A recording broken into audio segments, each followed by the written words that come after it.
Now I'm going to try to talk loud enough to be heard on here.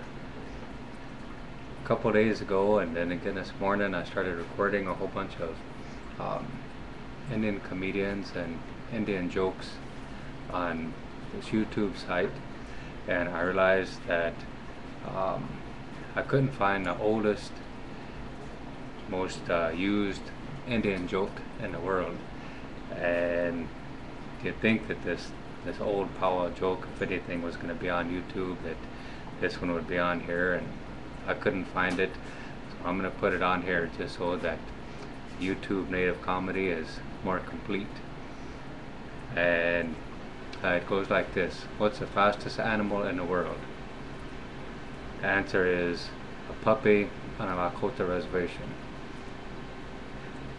That's kind of lame, but it just don't seem right not to have that one on here.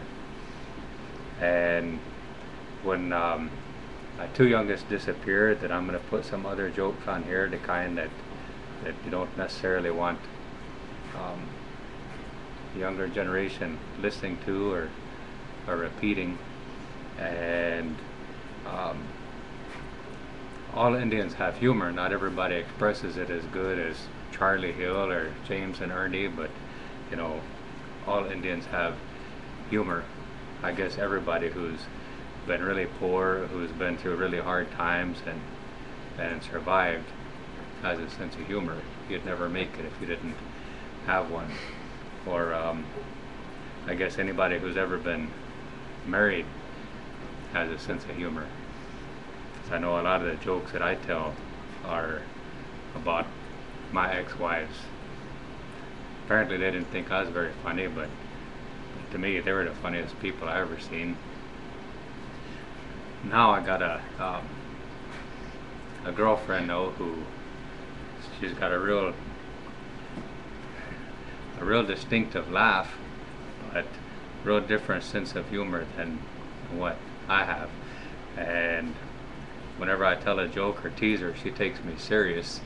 And at first it started to bug me until I realized that I had it made, because I'm approaching that half-century mark and she's just barely over 30.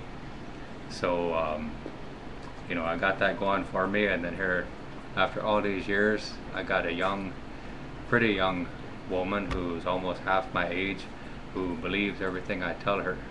So I guess I better leave that one alone. But some of the women that I knew before, well, I guess really, even though they weren't all that funny, but they still gave me some pretty good material. And